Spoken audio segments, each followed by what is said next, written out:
11h30, 12h30. Les pieds dans le plat. Les pieds dans le plat, en direct du stand des produits laitiers, depuis le Salon de l'Agriculture. Jean-Luc Lemoyne. Alors, moi je vais vous raconter quelques histoires autour d'un sketch en particulier de Jean-Marie, qui est le baptême de Seine. Je rappelle, 1995, Bigard, 100% tout neuf. Dans ce spectacle, donc vous faisiez monter un spectateur sur scène, il montait sur votre dos, et là il devait appeler quelqu'un de son entourage pour par téléphone, voilà, la nounou, sa femme, pour expliquer ce qui lui arrivait. Oui. Alors il y a eu plein d'histoires, plein d'anecdotes autour de ce sketch. Par exemple, le jour où la personne appelle chez lui, salut, c'est moi, je suis au spectacle de Bigard, et on lui répond, mais qu'est-ce que j'en ai à foutre, j'en ai rien à foutre. Un autre jour aussi, la régie s'est trompée et elle a, au lieu de composer le numéro de la personne, composé le numéro d'une cabine téléphonique. Oui. Et là, ça a déclenché quelque chose d'extraordinaire. Extraordinaire. Et puis, il y a eu aussi le jour de la captation du DVD où vous décidez, pour ménager un petit peu vos reins, faire monter quelqu'un de pas très grand sur scène. Et puis là, il s'avère que c'est quelqu'un qui fait plus de 100 kilos et ça a été l'horreur. Oui, ça a été terrible. Mais ça s'est bien passé. J'ai fait faire une vraie selle de cheval. Hein. Ouais. Je m'asseyais sur un fly, tu vois, et pour me relever, là, j'aime autant dire que tu as 95 kilos sur les épaules, faut prendre de l'élan, quoi. Faut que le mec soit d'accord, quand même. Hein. Et donc, mais j'y suis arrivé et ça s'est formidablement bien passé. Ouais. Et ça c'est aussi le Bigard qui aime être en contact du public tout le temps. Oui, et la cabine téléphonique, c'est pas une erreur de régie, c'est que le téléphone, les piles sont usées. Et sur le dernier numéro, en fait, eh ben, le dou, au lieu de faire 8 doutes, ça en fait 7, ça fait un numéro de moins. Et on tombe dans une cabine, ça sonne. Et moi je dis, mais dis donc, tes parents, ils habitent dans une grande maison. Il faut descendre les étages, ils s'habillent, j'occupe le terrain, ça dure 20 secondes, 30 secondes, 40 secondes, et tout d'un coup, ça décroche. Et enfin, quoi. Et alors, il dit, et le mec nous dit, bah non, je suis pas monsieur machin, je suis dans une cabine téléphonique. Et moi, je dis, ben, tes parents, ils habitent dans une cabine téléphonique? Et l'autre, il dit, non, tu vois, machin. Ben, si, je suis bien dans une cabine. Ça a duré 10 minutes. Ouais. J'ai conservé tout ça en archive. J'ai conservé peut-être 180 appels téléphoniques comme ça à un kidam en direct de la scène. Génial. Belle anecdote. Alors, Thierry, ça vous a plu, ça? Ah, ça me plaît beaucoup. Ça me plaît, mais tout ce qui touche Ce qui est bien, c'est que vous avez un bonheur communicatif. Quand vous dites « ça me plaît beaucoup », d'un seul coup, on le vit avec vous. Mais ça me plaît, tout ce qui touche à Jean-Marie, tutoie le sublime. D'accord. Oh, joli, merci, tu rebois quelque chose? J'ai un petit lait aux amandes, là, si tu veux.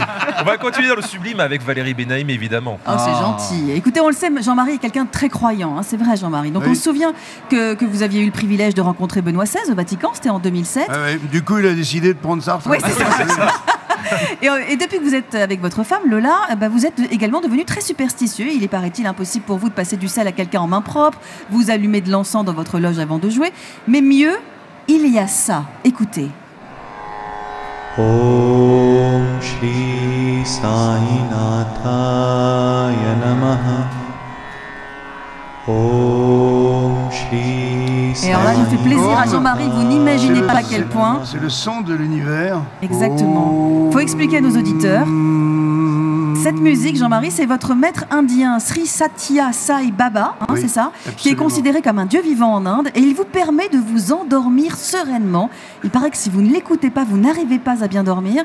Et au début, ça a énervé votre épouse, mais elle a fini par s'y habituer. Elle le réclame, oui, maintenant. Et c'est ça, et ça vous calme complètement. Et exactement. Vous en avez besoin. Moi, ma femme est juive, moi je suis catholique alcoolique, pratiquant, sur les lieux de culte et à la maison. Et on écoute de la musique indienne, à base du home, comme ça, Sri Satya Sai Baba. Vous êtes hautement mystique quand même. Non, pas hautement, mais je pense que, si tu veux, pour parler sérieusement, je pense que Dieu réside dans le cœur de chacun. Il suffit simplement de le savoir, c'est tout. Et toutes les religions ne sont que des crèmeries qui ont en commun de nous faire nous tourner vers Dieu, ce qui est plutôt vers le bonheur, la joie, le respect et l'amour pour son prochain. Voilà une autre facette de Jean-Marie Bigard.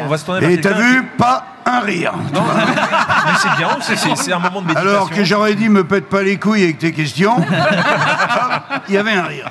On parlait de gens touchés par la grâce, donc évidemment, je me tourne vers Camille Combal.